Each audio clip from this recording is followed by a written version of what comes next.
Friends, welcome to my channel. I am Rajkumar Vishwakarma. Friends, Power Grid की तरफ से यहाँ पर लेटेस्ट नोटिफिकेशन निकल कर आया है। इंजीनियर ट्रेनिंग के लिए यहाँ पर वैकेंसी है, जो कि गेट 2023 के थ्रू यहाँ पर आपका सिलेक्शन होने वाला है।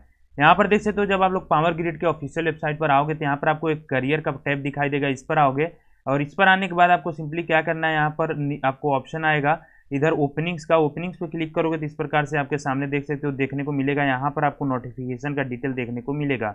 यहाँ पर आप लोग नोटिफिकेशन डाउनलोड करने के लिए यहाँ पर डिटेल एडवर्टीजमेंट का एक बटन आ रहा है, इस पर क्लिक करोगे। क्लिक करने के बाद न्यू टाइम में आपके सामने यहाँ पर नोटिफिकेशन ओपन हो जाएगा। यहाँ से आप लोग इसकी पूरी डिटेल्स पढ़ सकते हो। फॉर्म भरने के लिए यहीं पर क्लिक हियर टू अप्लाई का एक बटन आ रहा है and click here to login का एक बटन आ रहा है।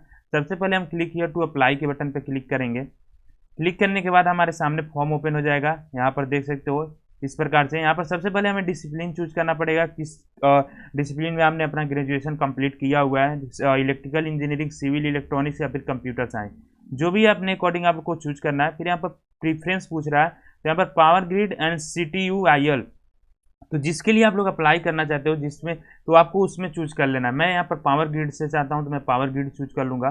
फिर यहाँ पर पूछ रहा है कि आप लोग गेट क्वालिफाइड हो, तो इसको आपको यस करना है। नो करते हो तो आप लोग एलिजिबल नहीं हो।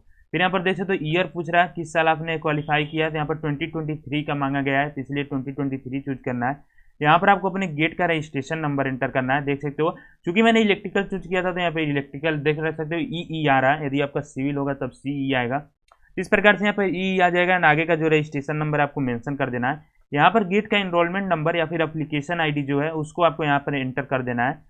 अब नीचे आओगे तो यहाँ पर आपसे कुछ पर्सनल इन्फॉर्मेशन मांगा जाएगा, जैसे कि आपका नाम यहाँ पर आपको अपना बताना है। जो भी आपका नाम एंटर करोगे, जस्ट उसके नीचे आपको अपने फादर का नाम एंटर करना है। फादर का नाम एंटर करने के बाद यहाँ पर राइट साइड में आओगे तो इधर देख सकते हो आपको अपने मदर का नाम एंटर करना है। मदर का नाम एंटर करने के बाद जस्ट नीचे यहाँ पर रिलेशनशिप पूछ रहा है, तो यहाँ पर आपको फादर चूज करना है। जैसे यहाँ पर जो आपने नाम एंटर किया हुआ है, यदि कोई फीमेल है वो मैरिड है तो उस केस में उनके हस्बैंड का नाम यहाँ पर एंटर होगा। इसलिए यहाँ पर पूछ रहा है आपने फादर का नाम एंटर किया या फिर हस्बैंड का। तो चूंकि हम लोग यहाँ पर एक मेल कैंडिडेट का अप्लाई कर रहे हैं तो यहाँ पर मैंने फादर चूज किया हुआ है। यहाँ पर डेट ऑफ बर्थ के लिए पूछ रहा है, तो यहाँ पर सिंपली इस पर क्लिक करोगे तो इस प्रकार से कैलेंडर ओपन हो जाएगा। कैलेंडर से आप लोग यहाँ पर ईयर चूज करोगे, फिर यहाँ पर मंथ चूज कर लोगे। मंथ चूज करने के बाद यहाँ पर डेट चूज कर लोगे। फिर यहाँ पर आपसे आपका जेंडर पूछा जाएगा, तो मेल फीमेल देख सकते हो आप लोग सिलेक्ट कर लेना। फिर यहाँ पर पूछ रहा है कि आप लोग एक सर्विसमैन हो, यदि हाँ तो यस करोगे, नहीं तो इसको नो करोगे। नो करने के बाद यहाँ पर देखो थोड़ा सा प्रोसेसिंग होगा। यदि आप लोग यस करते हो तब आपको यहाँ पर डेट बताना पड़ेगा, कब से कब तक आपने सर्विस किया हुआ है। यहाँ पर स्टार्टिंग डेट, यहाँ पर लास्ट डेट एंड यहाँ पर डेट ऑफ डिस्चार्ज का। ठीक, उसके नीचे आओगे तो यहाँ पर कैटेगरी पूछ रहा है। यहाँ पर आपको अपना कैटेगरी बताना है, general, OBC, NCL, SC, ST, जो भी आपका कैटेगरी है। कैटेगरी बताने के बाद यहाँ पर माइनॉरिटी कम्युनिटी पूछ रहा है, तो यदि आप लोग ऐसे धर्म से बिलोंग करते हो जो कि माइनॉरिटी में आता है, जैसे बुद्धिस्ट हो गया, क्रिश्चियन, इस्लाम, जैन, सिख, जो भी है, तो आप लोग सिलेक्ट कर सकते हो, नहीं तो इसको नॉट अप्लीकेबल करोगे। यहाँ पर स्टेट पूछ रहा है, स्टेट में आपको अपना डोमिसाइल स्टेट बताना है, जिस स्टेट के आप लोग डोमिसाइल हो। फिर यहाँ पर नेशनलिटी बताना है, नेशनलिटी में आपको इंडियन सेलेक्ट कर लेना है। उसके बाद यहाँ पर देख सकते हो पूछ रहा है क्या आप लोग किसी राइट के विक्टिम रह चुके हो, यदि हाँ तो यस करोगे, नहीं तो इसको नो करोगे। फिर यहाँ पर पूछ रहा है कि आप लोग 1 जनवरी 1980 से 31 दिसंबर 1989 के बीच जम्मू कश्मीर के डोमिसाइल रह चुके हो, यदि हाँ तो यस करोगे, नहीं तो इसको नो करोगे। फिर यहाँ पर आपका मैरिटल स्टेटस पूछ रहा है, तो यदि आपका शादी हो गया तब आप लोग इसको यस करोगे, मैरिड टिक करोगे, शादी नहीं हुआ तो अनमैरिड। अब देखो यहाँ पर आगे अब आओगे तो यहाँ पर आपको देख सकते हो विकलांगता का डिटेल देना है। यदि आप लोग एक विकलांग कैंडिडेट हो तब आप लोग इसको यस करोगे, नहीं तो इसको नो करोगे। यदि यस करते हो तो यहाँ पर आपको देख सकते हो परसेंटेज बताना पड़ेगा, फिर कैटेगरी बताना पड़ेगा एंड यहाँ पर सब कैटेगरी बताना पड़ेगा। यहाँ पर नॉट सिलेक्टेड लिख कर आ रहा है क्योंकि हमने यहाँ पर नो किया हुआ है। अब नीचे आओगे तो यहाँ पर इंटरनल कैंडिडेट डिटेल्स पूछ रहा है, लेकिन उसके पहले मैं बता दूँ, यदि आपको फॉर्म भरने में कहीं पर भी प्रॉब्लम आती है तो नीचे कमेंट करके मुझसे पूछ सकते हो। वीडियो अच्छा लगे वीडियो को लाइक कर देना एंड यदि आप लोग इसका फॉर्म मेरे थ्रू फिलअप करवाना चाहते हो तो मेरा व्हाट्सअप नंबर आपको वीडियो के डिस्क्रिप्शन में मिल जाएगा, वहाँ के थ्रू मुझसे कॉन्टैक्ट कर सकते हो। 50 रुपीज़ आपको अलग से पे करना होगा फॉर्म फिलअप का चार्ज। फिर यहाँ पर देख सकते हो पूछ रहा है कि आप लोग पावर ग्रिड के एम्प्लॉय हो, यदि आप लोग इंटरनल कैंडिडेट हो, ऑलरेडी पावर ग्रिड में एम्प्लॉयड हो किसी अदर पोस्ट पे, तब आप लोग इसको यस करोगे, नहीं तो इसको नो करोगे। यदि आप लोग इसको यस करते हो तब आपको एक एम्प्लॉय नंबर मिला होगा कंपनी की तरफ से, वो एम्प्लॉय नंबर एंटर करना होगा एंड फिर यहाँ पर रीजन सेलेक्ट करना होगा। पावर ग्रिड के कई रीजन्स हैं, जैसे उत्तर प्रदेश के लिए लखनऊ, ऐसे अलग अलग रीजन में यहाँ पर पावर ग्रिड काम करता है। तो जिस भी रीजन में आप लोग एम्प्लॉयड हो उसको आप लोग सिलेक्ट करोगे। यहाँ पर आपसे आपका मेलिंग एड्रेस पूछा जा रहा है। मेलिंग एड्रेस मतलब अभी आप लोग जहाँ पर वर्तमान में हो वहाँ का एड्रेस आपको एंटर करना है। तो जो भी आपका मेलिंग एड्रेस है सिंपली यहाँ पर एंटर करोगे एंड देख सकते हो। उसके बाद यहाँ पर लैंडमार्क पूछ रहा है, यदि कोई लैंडमार्क है तो उसको बताओगे। नियरेस्ट रेलवे स्टेशन बता देना है। मेरे केस में यहाँ पर मेरे नज़दीक में सबसे गोरखपुर जंक्शन है, तो मैं गोरखपुर जंक्शन लिख दूंगा। यहाँ पर सिटी पूछ रहा था, यहाँ पर सिटी का नाम बताओगे, यहाँ पर डिस्ट्रिक्ट बताओगे, जस्ट नीचे आपको स्टेट सेलेक्ट करना होगा। स्टेट सेलेक्ट करने के बाद नीचे पिन कोड आपको एंटर करना होगा। अब नीचे आओगे तो यहाँ पर कॉन्टैक्ट डिटेल मांगा जा रहा है। कॉन्टैक्ट डिटेल में आपको मोबाइल नंबर एंटर करना है, जिसमें 0 और 91 इंक्लूड नहीं करना है, यानी सिंपल 10 डिजिट का आपको अपना मोबाइल नंबर एंटर कर देना है। फिर यहाँ पर एसटीडी कोड पूछ रहा है, छोड़ दो। लैंडलाइन नंबर पूछ रहा है, छोड़ दो। फिर यहाँ पर आपको अपना ईमेल आईडी एंटर कर देना है, एंड उसके जस्ट नीचे यहाँ पर ईमेल आईडी एंटर करोगे, एंड उसके जस्ट नीचे वाले बॉक्स में सेम ईमेल आईडी दोबारा से एंटर करके आपको कंफर्म करना होगा। अब देखो यहाँ पर आपसे अल्टरनेट ईमेल आईडी पूछ रहा है, यदि आपके पास कोई दूसरा ईमेल आईडी है तो उसको भी एंटर कर सकते हो, नहीं इस बॉक्स को आप लोग छोड़ सकते हो। अब यहाँ पर क्वालिफिकेशन डिटेल मांगा जा रहा है, योग्यता देख सकते हो, यानी कि जो भी आपका ग्रेजुएशन है उसका डिटेल आपको देना पड़ेगा। इसमें ग्रेजुएशन मतलब इंजीनियरिंग से जो आपने ग्रेजुएशन लिया हुआ है उसका डिटेल, बीई बीटेक जो भी है।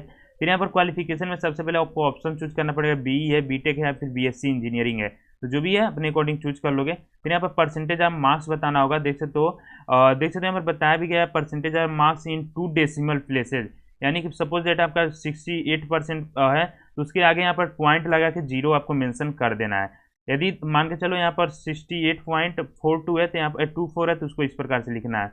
फिर यहाँ पर डिसिप्लिन पूछ रहा है, तो इलेक्ट्रिकल है, इलेक्ट्रिकल पावर, इलेक्ट्रिकल इलेक्ट्रॉनिक, तो मैं इलेक्ट्रिकल चूज करूँगा। डिवीजन पूछ रहा है तो फर्स्ट सेकंड थर्ड जो भी है अपने अकॉर्डिंग, या फिर अप्लीकेबल नहीं है तो नॉट अप्लीकेबल करोगे। यहाँ पर सीजीपीए पूछ रहा है, तो जो भी आपका सीजीपीए है सिंपली यहाँ पर एंटर करोगे। मुझे पता नहीं है, मैं यहाँ पर एक डमी डिटेल्स फिल कर रहा हूँ तो आप लोग देख लेना।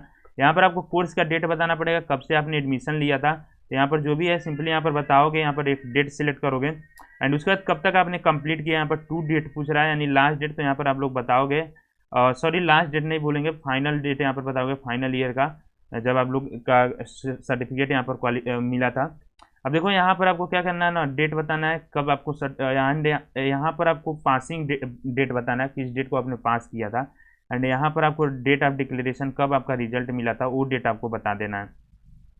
तो चलिए मैं यहाँ पर भी सिलेक्ट कर लेता हूँ एक डेट। हाँ, उसके बाद यहाँ पर देख सकते हो मोड ऑफ कोर्स पूछ रहा है, full time, part time, distance mode, तो जो भी था मेरा फुल टाइम था, फुल टाइम। सपोज मैं एक डेमो फॉर्म फिल कर रहा हूँ, आप लोग सही से फिलअप करना।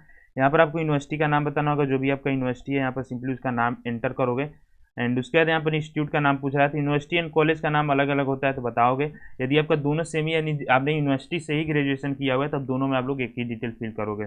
यहाँ पर बैंक अकाउंट डिटेल देना है, इसमें सबसे पहले बैंक का नाम बताना पड़ेगा, कौन सा बैंक आपका, suppose that bank of Baroda है तो यहाँ पर बैंक ऑफ बड़ौदा आप लोग लिखोगे। उसके बाद हमें ब्रांच बताना होगा, कहाँ का ब्रांच है, सपोज दैट मेरे केस में यहाँ पर सपोज दैट मैं गोरखपुर ब्रांच की बात करूँ तो यहाँ पर गोरखपुर ब्रांच लिख दूंगा। ब्रांच का सिटी क्या है, तो चूंकि गोरखपुर है तो गोरखपुर ही लिख दूंगा। फिर यहाँ पर अकाउंट नंबर बताना है, अकाउंट नंबर के जस्ट नीचे आपको यहाँ पर IFSC कोड बताना होगा, एंड MICR नंबर यहाँ पर मांग रहा है तो ये भी आप लोग निकाल सकते हो। सिंपली आपको करना क्या लिखना है, जैसे मैं लिखूँ बैंक ऑफ बड़ौदा गोरखपुर, और जैसे मैं लिखूँ बैंक ऑफ बड़ौदा, देख सकते हो GKP MICR कोड, यहाँ पर जैसे ही आप लोग लिखोगे आपको पूरा डिटेल देखने को मिलेगा। मैं IFSC कोड पे ही क्लिक करता हूँ तो इसी के साथ मुझे यहाँ पर देख सकते हो MICR कोड भी देखने को मिल चुका है। इस प्रकार से MICR नंबर एंटर करोगे। फिर आप पूछ रहा है कि आप लोग एम्प्लॉयड हो, यदि हाँ कहीं पर एम्प्लॉयड हो तो यस करोगे, नहीं तो इसको नो करोगे। उसके बाद यहाँ पर थोड़ा सा प्रोसेसिंग होगा। उसके बाद नीचे आओगे तो यहाँ पर पूछ रहा है कि आपका कोई रिलेशनशिप है, यदि आपका कंपनी में आपका कोई रिलेटिव काम कर रहा है, ऑलरेडी एम्प्लॉयड है तो यस करोगे, नहीं तो इसको नो करोगे। उसके बाद नीचे आओगे तो कुछ डॉक्यूमेंट्स अपलोड करना है, इसमें आपको अपना पासपोर्ट साइज फोटोग्राफ अपलोड करना है जो कि 50 KB तक अपलोड कर सकते हो। फिर सिग्नेचर अपलोड करना है 30 KB तक, या ये देख सकते हो फोटो एंड सिग्नेचर जो है वो आपको JPG फाइल अपलोड करना है। एंड जस्ट नीचे आओगे तो यहाँ पर date of birth certificate upload करना है, इसमें क्लास 10th का सर्टिफिकेट आप लोग अपलोड करोगे, मेट्रिकुलेशन सर्टिफिकेट जो कि PDF फाइल में होना चाहिए, एंड 1 MB तक आप लोग अपलोड कर सकते हो। यहाँ पर फाइनल पासिंग सर्टिफिकेट, यानी कि जो BE BTech या फिर BSc आपने किया हुआ है उसका लास्ट सेमेस्टर का मार्कशीट आपको अपलोड करना है जो कि PDF फाइल में होना चाहिए। फिर यहाँ पर गेट का जो स्कोर कार्ड है उसको आपको अपलोड करना होगा PDF फाइल में 1 MB तक। अपलोड करना ईजी है, सिंपली यहाँ पर अपलोड फोटो का एक बटन आ रहा है, इस पर क्लिक करोगे, सॉरी पहले यहाँ पर चूज फाइल का एक बटन आ रहा है, इस पर क्लिक करोगे। क्लिक करने के बाद आपके लैपटॉप, कंप्यूटर, मोबाइल में जहाँ पर भी आपने डॉक्यूमेंट रखा हुआ है सिंपली वहाँ से सपोज मैंने यहाँ पर एक फोटो रखा हुआ है तो मैं ये फोटो यहाँ पर सिलेक्ट करूँगा। सिलेक्ट करने के बाद अपलोड फोटो के बटन पर क्लिक करूँगा। क्लिक करने के बाद थोड़ा सा प्रोसेसिंग होगा, प्रोसेसिंग होने के बाद मेरा फोटोग्राफ अपलोड हो चुका है। इस तरह से सभी डॉक्यूमेंट्स यहाँ पर अपलोड करोगे। अपलोड करने के बाद यहाँ पर एक देख सकते हो आपसे डिक्लेरेशन मांगा जाएगा, यहाँ पर एक छोटा सा बॉक्स इसको टिक करोगे। टिक करने के बाद यहाँ पर सबमिट एप्लीकेशन के बटन पे क्लिक कर दोगे। मेरे पास गेट का स्कोर कार्ड नहीं है किसी का, इसलिए मैं यहाँ पर पूरा डिटेल आपको पूरा फॉर्म फिलअप करके नहीं बता पा रहा हूँ। इसलिए यहाँ पर क्या करना है आपको, यहाँ पर चूंकि गेट का registration number and application ID के बिना सबमिट नहीं होगा फॉर्म, इसलिए मैं इसके आगे का प्रोसेस नहीं समझा पा रहा हूँ। यदि आपको कहीं पर प्रॉब्लम आएगा तो नीचे कमेंट करके पूछ सकते हो, मेरे व्हाट्सएप नंबर के थ्रू मुझसे कॉन्टैक्ट कर सकते हो। एंड फॉर्म फिलअप करवाना है तब भी आप लोग कॉन्टैक्ट कर सकते हो। वीडियो अच्छा लगे वीडियो को लाइक कर देना, चैनल को सब्सक्राइब कर लेना।